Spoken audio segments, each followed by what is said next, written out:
ఈరోజు మనం స్టోరీ చెప్పుకుందాం. ఓకేనా? విశ్వామిత్రుడు అనే story. Please like, share, subscribe and comment. Okay, విశ్వామిత్రుడు అంటే ఏంటి తెలుసా? విశ్వానికే మిత్రుడు. మిత్రుడు అంటే ఏంటి? స్నేహితుడు. విశ్వం అంటే ఏంటి? ప్రపంచం కదా. ఆ విశ్వానికి మిత్రుడయ్యేంత కష్టపడ్డాడు ఆయన. ఫస్ట్ నార్మల్గా ఒక రాజు నుండి బ్రహ్మర్షిగా అయ్యి విశ్వానికి మిత్రుడయ్యేంత గొప్పవాడు అయ్యాడు. ఎలా అయ్యాడు? తపస్సు, ధ్యానం చేసి అంత గొప్పవాడు అయిపోయాడు అనమాట. ఆయనకు చాలా విపరీతమైన కోపం ఉండేది. ఫస్ట్ ఆ కోపాన్ని కూడా జయించాడు. మిగతా అన్ని రకాలుగా కష్టపడి ఆయన విశ్వానికి మిత్రుడయ్యాడు. ఒకరోజు అన్ని రాజ్యంలో వేరే రాజ్యంతోని వేరే రాజులతోని యుద్ధాలు అవుతాయి కదా. అంటే అందులో గెలుచుకొని ఆయన ఏం చేశాడు? వస్తూ ఉన్నప్పుడు బ్రహ్మర్షి అనే వశిష్ఠ మహర్షి ఉన్నాడు కదా. అందరు మంచి ముని అనమాట ఆయన. వశిష్ఠ మహర్షి ఆయన ఒక ఋషి అనమాట. ఆయన బ్రహ్మర్షి అనేవాళ్ళు. అంటే ఋషులలోనే గ్రేట్ పర్సన్ అనమాట బ్రహ్మర్షి అనమాట. అంటే అట్లాంటి గురువులు ఉన్న దగ్గర రాజులు వాళ్ళని దర్శించుకోవాలన్నమాట. ఎప్పుడైనా మనమైనా ఎక్కడైనా వెళ్ళినప్పుడు గురువులు ఉన్నారనుకో, పెద్ద గురువులు ఉంటే మనం దర్శనం చేసుకుంటాం కదా. అలా ఆయన అడవిలో వస్తున్నప్పుడు ఆయన ఆశ్రమం ఉంటే ఆయన దగ్గరికి వెళ్ళి దర్శనానికి వెళ్ళి దర్శించుకొని మళ్ళీ రిటర్న్ వెళ్ళేటప్పుడు వశిష్ఠుడు ఏమి చెప్పాడు అంటే, వశిష్ఠ మహర్షి మీరు భోజనం చేసి వెళ్ళండి, ఇప్పుడు వెళ్ళొద్దు, రాజులు మా దగ్గరకు వచ్చారు కాబట్టి. అతిథి దేవో భవ అంటాం కదా.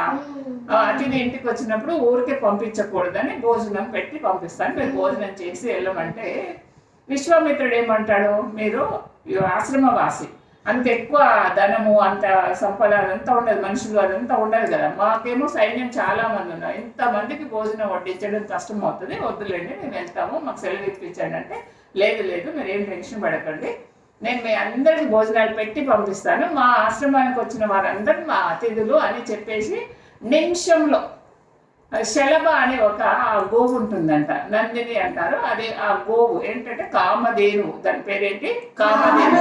ఏది కోరుకుంటే అది ఇస్తుంది. మీకు తెలుసు కదా, స్టోరీస్ లో వినుంటారు కదా. ఏది కోరుకుంటే అది ఇస్తుంది. అంటే వశిష్ఠుడు ఏం చెప్పాడు, వీళ్ళందరికీ భోజనాలు కావాల్సింది, ఎవరికి ఏది కావాలో, సైనికులలో రకరకాల టేస్టులు ఉంటాయి కదా, అందరికీ ఏది కావాలో అదందరికీ భోజనాలు తృప్తిగా భోజించడానికి పెట్టమని కామధేనుకు చెప్పేటప్పటికి అది అందరికీ భోజనాలను తయారు చేస్తుంది అనమాట. అది కామధేను అంటే ఏది అనుకుంటే అది వస్తుంది, కోరికలను తీర్చేది అనమాట ఆవు. అప్పుడు వాళ్ళందరికీ మంచిగా భోజనాలు పెట్టేస్తారు, తృప్తిగా భోజించారు. వాళ్ళందరూ చాలా తృప్తిగా ఉండి గ్రేట్ ఋషి అనేసి అందరూ మాట్లాడుకుంటున్నారు. సైనికులు, భటులు అందరు ఉంటారు కదా, వాళ్ళందరూ అలా అనుకుంటున్నప్పుడు ఇంకా ఈయనకు వశిష్ఠుడికి విశ్వామిత్రుడికి డౌట్ వచ్చేస్తుంది. ఈయన ఒక ఆశ్రమవాసి అట్లా ఉండి ఇట్లా భోజనాలు ఇంతమందికి పెట్టాడబ్బా, ఆశ్చర్యం అనేసి, ఋషివర్య ఎక్కడ మీరు ఎలా పెట్టగలిగారు? రాజులంటే వంట వాళ్ళు ఉంటారు, సైనికులు ఉంటారు, భోజనాలు పెట్టడానికి అన్ని వంటశాల ఉంటుందంట. మీ వంటశాల లేదు, ఇక్కడ ఎవరు మనుషులు లేదు, నాకు ఇంతమందికి అది కూడా తృప్తికరంగా విందు భోజనం పెట్టారు, ఎలా పెట్టారు మాకు చెప్పండి అంటారు. అంటే మాకు ఒక ఆవు కామధేను ఉంది, అది ఏది కావాలంటే అది దేవలోకం నుంచి ఆయనకు గిఫ్ట్గా వచ్చిందనమాట ఈ ఋషికి. అది ఏది కావాలంటే అది మా కోరికలన్నీ తీరుస్తుంది అనేసి చెప్తే, అప్పుడు రాజు ఏమనుకుంటాడు, ఇలా రాజు కదా విశ్వామిత్రుడు, ఈ రాజు దగ్గర ఇలాంటి వస్తువు ఉండాలి, మీ దగ్గర ఉంటే ఎట్లా? ఏదైతే రత్నమో, ఎంత ఎక్కువ విలువ అయింది ఏది కూడా రాజుల దగ్గర ఉండాలి అనేది ఒక రూల్ అనమాట. ఇది నా దగ్గర ఉండడం కరెక్ట్, ఋషుల దగ్గర ఉండడం కంటే అని నాకు ఇచ్చేయమని అడుగుతాడు. భోజనం పెట్టిన పోయింది, ఇంకేమంటాడు ఆయన? ఆవు కావాలంటాడు. ఆవుని ఏమంటే ఈయన వశిష్ఠుడికి ఇష్టం ఉండదు అనమాట. ఎందుకంటే ఆయన ఆశ్రమంలో పూజలు చేసుకోవాలంటే ఆవు ఉండాలి, వాళ్ళకి ఆవు పంచకం కావాలి, పేడతో నలుపుకోవాలి, తర్వాత పాలు కావాలి, దేవుడికి పూజ కాబట్టి పాలు అవసరం కదా, అన్ని ఏది కావాలంటే అది ఇస్తూ ఉంది కదా. అయినా ఈయన ఆశ్రమంలో వాళ్ళ ఇంట్లో కుటుంబ సభ్యులు వాళ్ళతో కలిసిపోయింది, ఎప్పటి నుంచో ఉంది కాబట్టి. అట్లా అంత స్నేహంగా ఉన్నప్పుడు మనం కూడా ఒక పెంచుకున్న కుక్క పిల్ల, ఆవు పిల్ల ఏదైనా పంపిస్తామా, ఎదరాలకి ఇస్తామా? ఇయ్యం కదా. నేను ఇవ్వను, మీరు ఇంకేదైనా అడగండి అంటే, లేదు దానికి నేను ఆవుని నాకు పంపించండి, నీకు 1000 కోట్లు, ఎన్ని రథాలు, ఎన్ని అశ్వాలు, ఏనుగులు ఇవేవో ఇస్తానని చెప్తాడనమాట.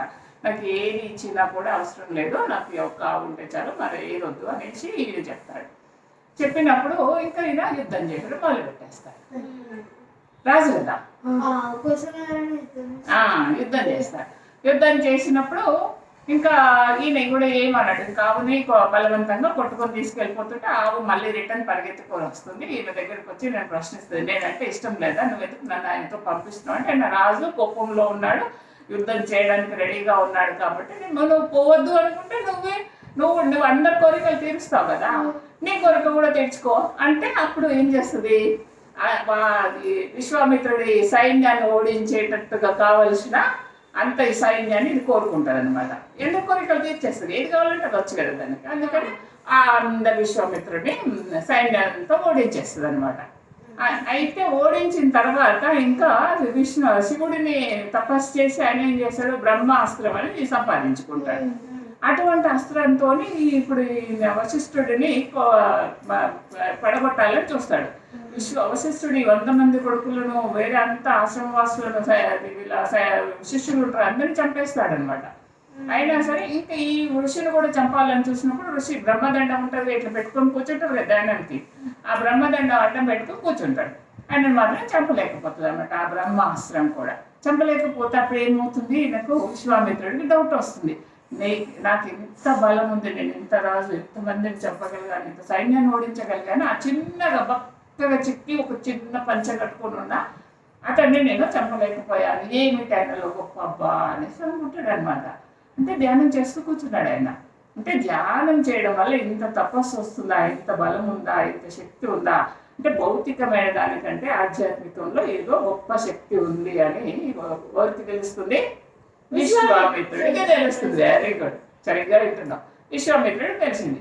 అప్పుడు ఈ విశ్వామిత్రుడు ఇంకా ఆయన దగ్గర ఓడిపోయింది కదా, బ్రహ్మాస్త్రం పని చేయక ఓడిపోయింది కాబట్టి ఆయన దగ్గర కాళ్ళ మీద పడి, నన్ను క్షమించండి ఋషివర్య, బ్రహ్మర్షి, నేను నా వల్ల తప్పు జరిగిపోయింది, నేను 100 మంది కొడుకులు చనిపోయారు, శిష్యులు చనిపోయారు, అంతా అయ్యింది, నష్టం జరిగింది, నాకు కోపం ఎక్కువైపోయింది అనేసి నన్ను క్షమించండి, నాకు శిష్యరికం ఇవ్వండి అని అంటే, సరే అనేసి ఇంకా ఆయన ఋషి కాబట్టి ఏమనుకుంటే ఇంకా పలానా దగ్గరికి వెళ్ళిపోయి తపస్సు చేసుకో అనేసి చెప్తానన్నమాట. ఎట్లా చేయాలి ఏంటనేసి చెప్తే ఒక దగ్గర వెళ్ళిపోయి తపస్సు చేస్తుంటే, తపస్సు చేస్తున్నప్పుడు ఋషులను ఎవరైనా తపస్సు చేస్తున్నా అది నిజమైన తపస్సా కాదని ఇంద్రులు ఏం చేస్తారు, ఇంద్రుల వారు ఎవరో ఒకరిని పంపించేస్తాడు అనమాట.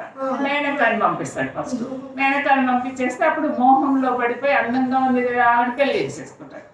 పెళ్లి చేసేసుకొని విశ్వామిత్రుడు మేనకు శకుంతల అనే ఒక అమ్మాయి పుట్టింది. పుట్టిన తర్వాత కొన్ని రోజులు అయిన తర్వాత ఆయనకి ఏమైంది తెలిసిపోయింది అనమాట. ఆయనకు ఓకే నేను ఇది కాదు కదా, నేను తపస్సు చేయడానికి వచ్చిన కదా అని అప్పుడు గుర్తొచ్చేసింది.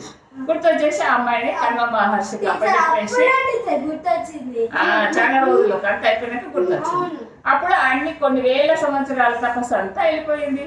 ఇంకా అమ్మాయిని కన్వ మహర్షికి అప్పచెప్పేసి మళ్ళీ తపస్సు చేయడానికి వెళ్ళిపోతాడు. ఈమె మేనక దేవలోకానికి వెళ్ళిపోతుంది, అయిపోతుంది. అయిన తర్వాత మళ్ళీ తపస్సు చేసుకుంటే ఈసారి రమ్మని పంపిస్తారు. ఈసారి మోహానికి లోబడాడు అనమాట. ఏమవుతుంది, ఇప్పుడు కోపం వచ్చేసింది. కోపం వచ్చేసి ఆ రంభని శపిస్తారు. అప్పుడు అట్లా శపించడం వల్ల కోపం ఉండకూడదు కదా తపస్సు చేసే వాళ్ళకు, ధ్యానం చేసే వాళ్ళకు. అప్పుడు కూడా ఆ తపస్సు కూడా పోయింది. మళ్ళీ 3వసారి ఇంకో దిక్కుకి వెళ్తాడు. ప్రతి ఒక్కసారి ఒక దిక్కుకి వెళ్తాడు. ఉత్తరం, దక్షిణ, తూర్పు, పడమర అనేసి ఒక్కొక్క దిక్కులో కొన్ని వేల సంవత్సరాలు తపస్సు చేస్తూ శక్తిని సంపాదించుకుంటూ ఉంటాడనమాట.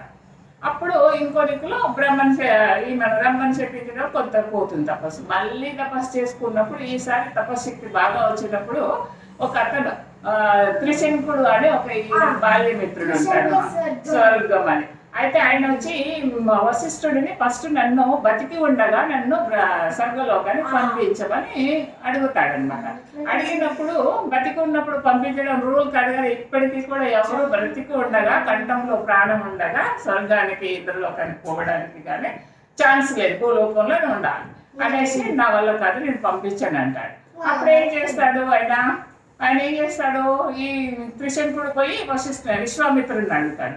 విశ్వామిత్రుడు కోపం కొంచెం గర్వం ఇంకా పోలేదు పూర్తిగా, ఆయనకు తపస్సు చేస్తున్నాడు కానీ ఇంకా పోలేదు. నా తపస్శక్తిని ఉపయోగించి నేను నిన్ను కాపాడుతాను, నిన్ను తీసుకెళ్తాను, నిన్ను గొంతులో ప్రాణం ఉండగానే నిన్ను స్వర్గానికి తీసుకెళ్తా అనేసి మాట ఇస్తాడనమాట. మాట ఇచ్చేసి ఇంకా తీసుకెళ్తూ ఉన్నాడు. అలా పంపిస్తూ ఉన్నాడు. ఈయన తపశ్శక్తితో ఆయన త్రిశంకుడిని ఇట్లా మధ్యలో పంపించేస్తుంటే అక్కడ స్వర్గలోకంలో ఉన్న వాళ్ళు కిందికి తోస్తున్నారు. ఆయన ఏం చేస్తాడు,